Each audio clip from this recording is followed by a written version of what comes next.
Hello, comrades. Chetty here, and as you guys can tell by the title, this is my first book review on the channel, and I'm gonna be reviewing Five Nights at Freddy's: The Silver Eyes. So yeah, let's get right into the review.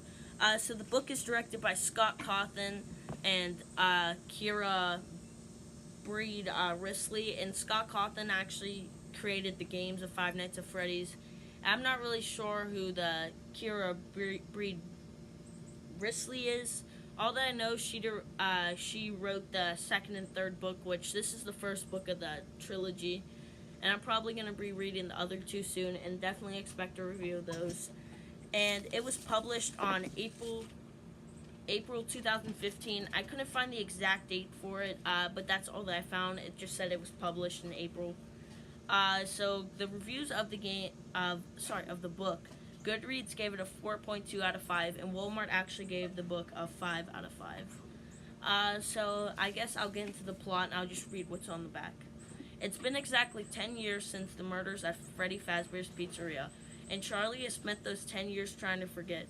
Her father was the owner of Freddy Fazbear's Pizzeria and the creator of the 4 adult-sized animatronic animals, and now Charlie's returning to her hometown to reunite with her childhood friends on the anniversary of the tragedy that ripped their town apart.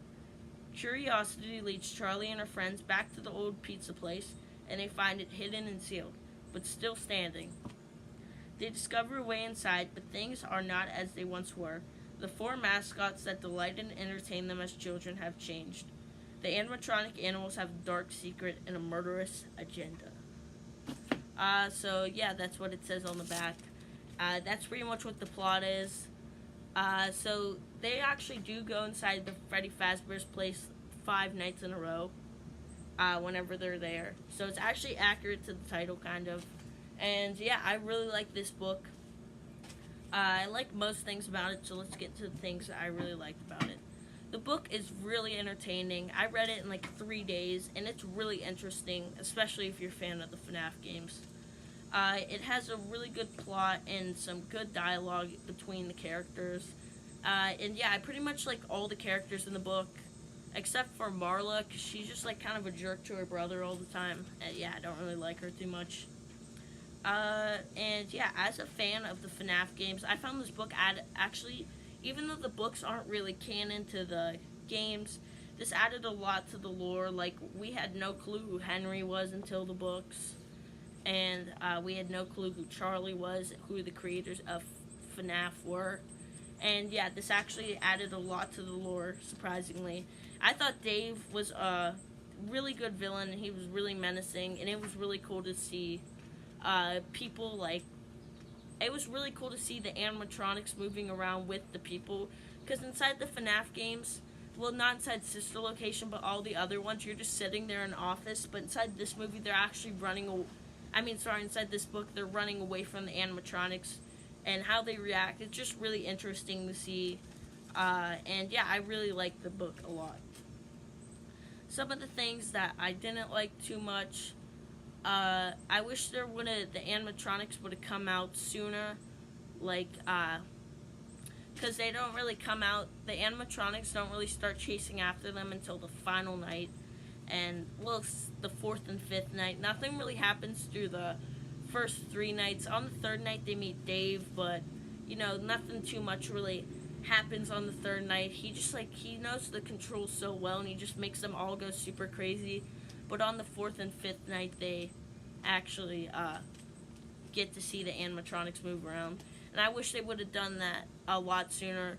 I think it would have been cooler if maybe they got trapped in for like a couple days. That would have been pretty cool to see. Also, another thing is, a character, Carlton, actually gets kidnapped by Springtrap. And his dad is like the head cop, and he doesn't really make a big deal about it whenever they go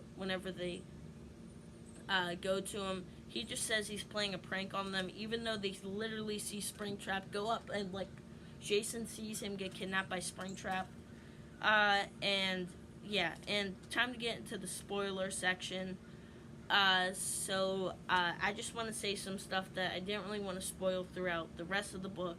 So if you haven't read this book and you don't want to know spoilers, then I don't know, just don't watch this part.